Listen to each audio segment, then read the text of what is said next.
Hello, welcome back to the second part of our chapter. Three questions. So, as we have already known, the king wanted to know the answers of his three questions. He asked so many people, but everyone has a different answer.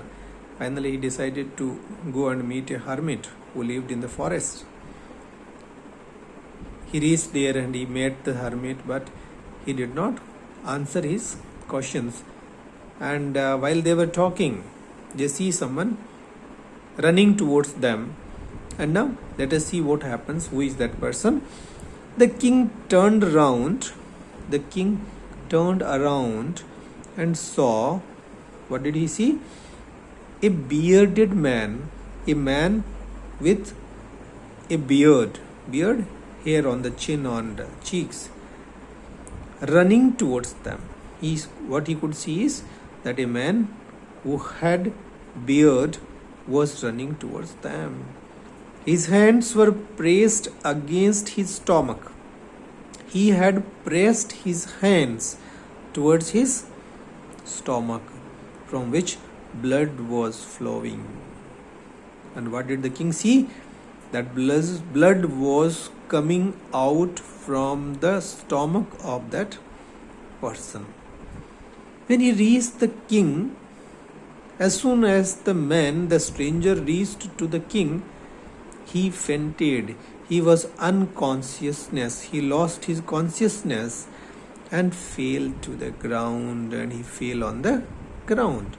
The man who came running towards them in a wounded position, he fell down on the ground. The king and the hermit, the king and the saint,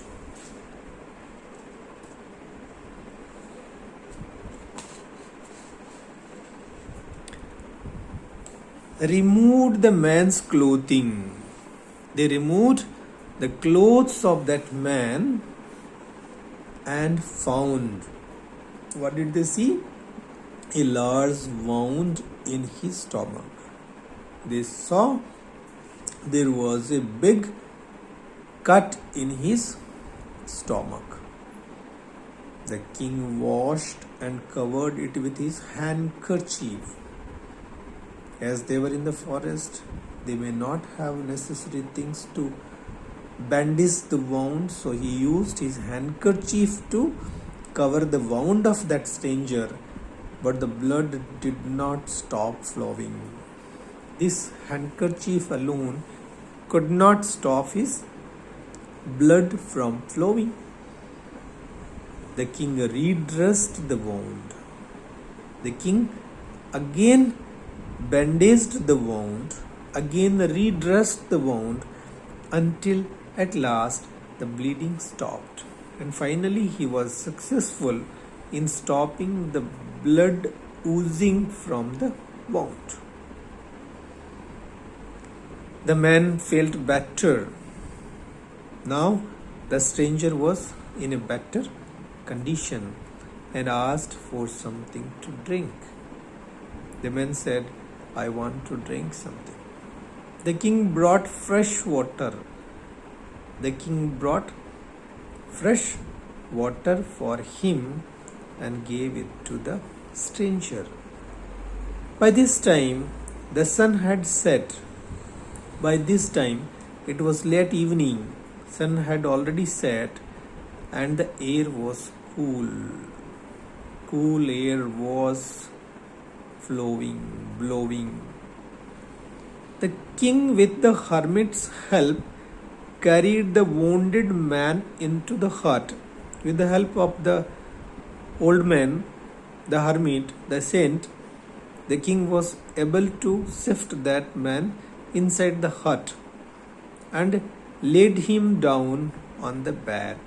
To make him comfortable, they shifted the man from outside the hut to inside the hut on the bed. The man closed his eyes. Now the eyes of the stranger were closed, and he was lying there quietly without speaking anything. The king was also tired by his walk and by his digging work he had done for the hermit. He also laid down on the floor of the hut and slept through the night. He also slept. The king was very tired and he could not wait for anything, and he slept on the floor itself. When he woke up, it was several minutes before he could remember. When he awoke, or when he woke up, it was several minutes before he could remember where he was or who the strange bearded man lying on the bed was. When the king woke up, it took him some time to realize where he was lying and who the stranger who was there on the bed, who he was, how he reached there. Forgive me, said the bearded man in a weak voice, in a feeble sound. The bearded man said to the king, "Please excuse me, please forgive me, I beg your apologies." When he saw that the king was awake, when the stranger saw that the king was awake, he has come out of his sleep, the stranger said, "Please forgive me. I do not know you and have nothing to forgive you for," said the king. The king was surprised. He said, "I don't know you, who you are, and I have nothing to forgive you. You have done nothing against me. Even I do not recognize you. So what for I should forgive you? You do not know me, but I know you." The stranger said, "Though you do not know me, but I know you. I recognize you. I am that enemy of yours. I am your enemy. I am your opponent who swore revenge on you. I wanted to take revenge on you. I promised that I will kill you because you put my brother to death, because you are the person who put my brother to death, or you sentenced my brother death penalty and seized my property.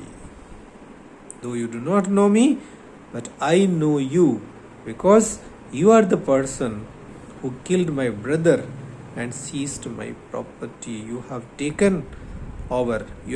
possession of my property. I knew you had gone alone to see that hermit. I knew it in advance. I already knew that you are going to meet the hermit, the saint in the forest, and you are all alone. No one is with you. And I made up my mind to kill you on your way home. I planned that while the king would come back, I will kill him on the way. But the day passed, but the whole day passed, and you did not return. You did not come back.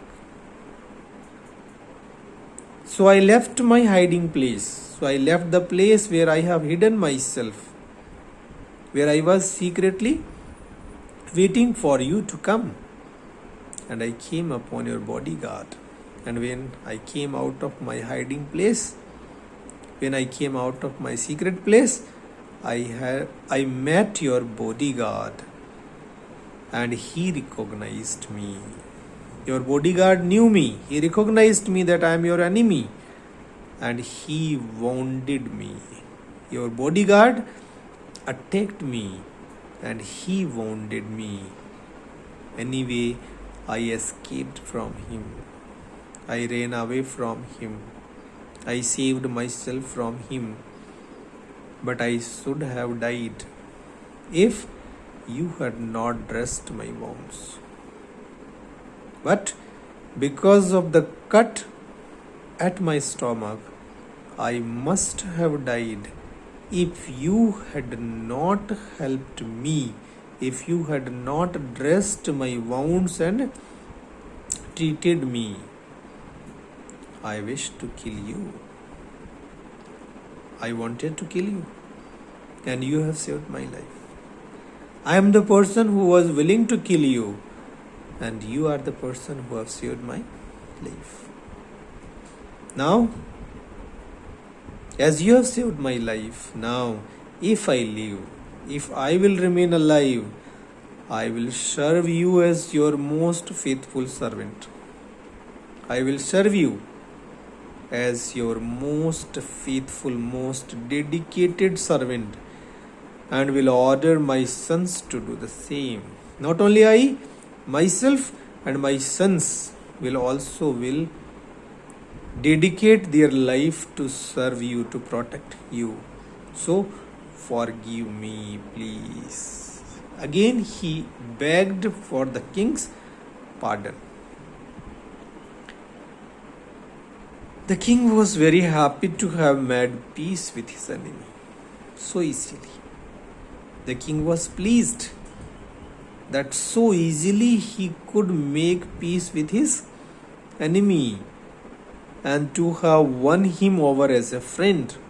And now his enemy had become his friend. So the king was quite happy. He not only forgave him, the king not only pardoned him, but said he would send his servants and his own doctor to look after him. The king promised that his servants will come and they will take care of that wounded man. And he said, I will also send my own doctor who will look after his wounds. And he promised to give back the man his property. Not only this, the king also promised, the king also said that I will return your property which I have snatched from you. So the king was happy now that his enemy has become his friend. Leaving the wounded man, leaving that injured man there, the king went out of the hut. Now the king came out of the hut of the hermit, and looked around for the hermit. He was looking for the saint. Before going away, before going back to his palace, he wanted once more to get answers to his questions. Before going back to his palace, finally he wanted to get the answers of his questions. The king went up to the hermit and said, he reached to the hermit and said, for the last time, I beg, I request you to answer my questions, wise man. He said, you wise man, you intelligent man, it's a final time, it's the last time I am asking you to answer my questions. You have already been answered, said the hermit, still bending down to the ground and looking up at the king as he stood before him. The hermit said, the saint said, you have already been answered. I have answered, or you have got the answers of your questions, all those three questions. He was still bending, he was still bowing down to the ground. He looked up towards the king who was standing before him. The king could not understand that thing. He asked, how have I been answered? What do you mean? He said, wise man, how I have been answered? Who have answered my questions? Tell me. Then he said, the hermit said, the saint said, do you not see? Replied the hermit, you cannot see. If you had not pitied my weakness, if you had not showed kindness to my weak body yesterday, or if you have not shown the generosity of helping me yesterday, and had not dug these beds for me, and if you had not dug up these beds, or if you had not dug up the soil for me, you would have gone away. You would have gone back to your home, your palace. And if you had started, then that man would have attacked you, and that man who was waiting at a hiding for you, that man would have attacked you, and you would have wished you had stayed with me. And in that case, it had been your wish. You would have wished it a lot that I should not have left my hut. So the most important time was when you were digging the beds. So in this situation, in these circumstances, the most important time was when you were digging the beds for me. When you were digging the beds, you were using the spade to dig the soil.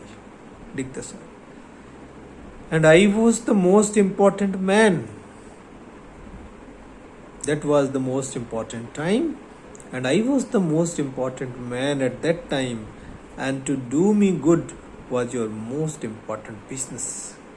And as you were helping me, that was your most important work at that time. So, while you were digging up the beds was the most important time. You are doing a good thing to me, that was the most important work at that time. Afterwards, when the man was running towards us in a wounded position, the most important time was when you were caring for him. And afterwards, when you were serving the wounded man, serving the stranger, when you were trying to stop blood from his body, that was important time, because if you had not dressed his wounds, if you had not treated his wounds, he would have died without having made peace with you.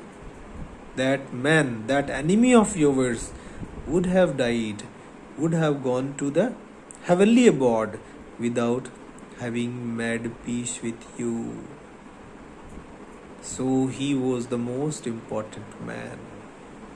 So this stranger was the most important man, and what you did for him was your most important business, and what you did for your enemy was your most important business at that time.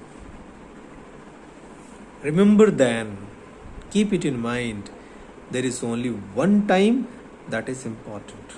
There is one time that is important, and that time is now. The most important time in the world is now. That is the present. It is the most important time because it is the only time we have any power to act. Because we can act only and only in present. We can do something only and only in the present moment.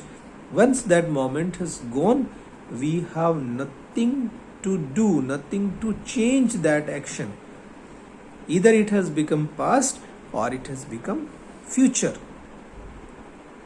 The most necessary person is the person you are with at a particular moment. The most necessary, the most important person is the one with whom you are at a particular moment or a particular time. For no one knows what will happen in the future, because no one knows what is going to happen to you in the future, and whether we will meet anyone else. We don't know at that moment whether we would be able to meet anyone else or not. So the most important business is to do that person good. So the most important work is to be done is that the person who is with you at that moment, you should do a good thing to him, because we were sent into this world for that purpose only. The hermit said, "We are sent in this world only and only for helping others, doing good to our fellow beings." So, this way, the hermit answered the king's 3 questions and he was satisfied. And this is a story written by Leo Tolstoy, and here in this chapter it is retold. Thank you.